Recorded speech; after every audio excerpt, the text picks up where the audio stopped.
Hi అండి. వెలాగ్స్ chicken కూర అండి. చికెన్ గ్రేవీ కర్రీ ఇలా కుక్కర్లో చేసుకోండి, ఈజీగా అయిపోతుంది. 2 స్పూన్లు ఆయిల్ వేసుకోండి.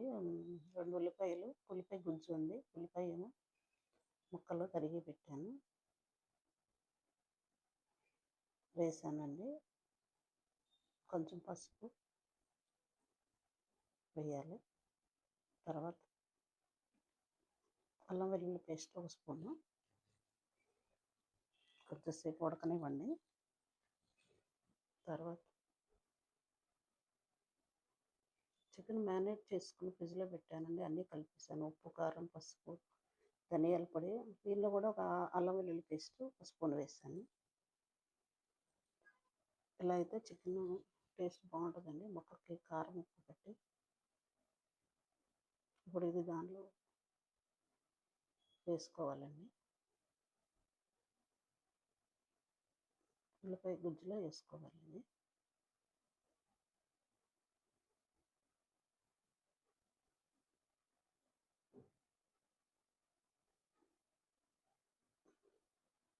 కలిగి పెట్టాను. తర్వాత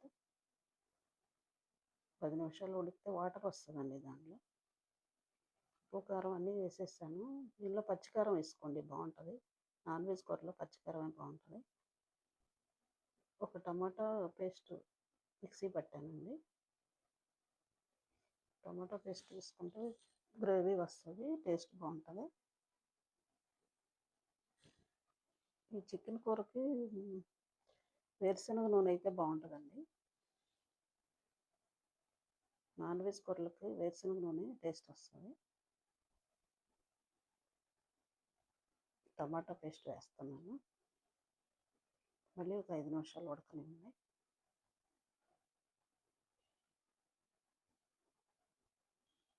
దానిలో వాటర్ అంతా బయటకు వస్తుందండి.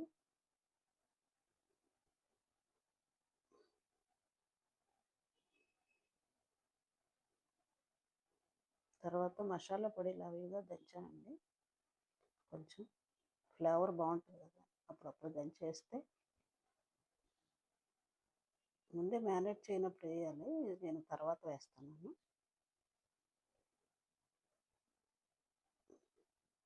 ఇలా వేసేస్తే ముక్కకు బాగా పెట్టి ఫ్లేవర్ బాగా వస్తుందండి. కావాలంటే వాటర్ పోయండి. వాటర్ అవసరం ఉండదు, కొంచెం పోసాను నేను. దానిలో వాటర్ సరిపోవచ్చు. కుక్కర్ మూత పెట్టేసేయండి. 3 విజిల్స్ రానిచ్చి పెట్టేసేయండి. బాయిలర్ కదా, త్వరగా ఉడికిపోతుంది.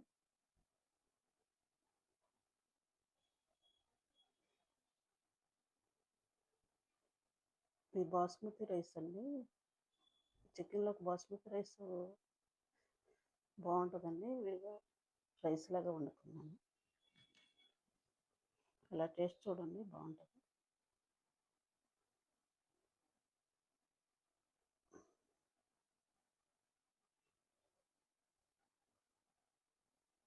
తర్వాత కుక్కర్ 3 విజిల్స్ వచ్చినాక ప్రెషర్ పోయినాక తీసండి. దానిలో ఒక గుప్పడి కొత్తిమీర, కొంచెం పుదీనా వేసుకోండి. పుదీనా, కొత్తిమీర ఫ్లేవర్ పట్టేదాకా ఒక 5 నిమిషాలు 10 నిమిషాలు ఉడకనండి.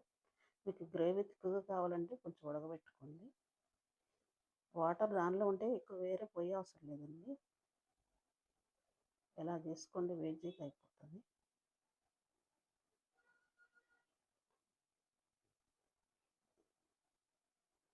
లైక్ చేయండి, షేర్ చేయండి,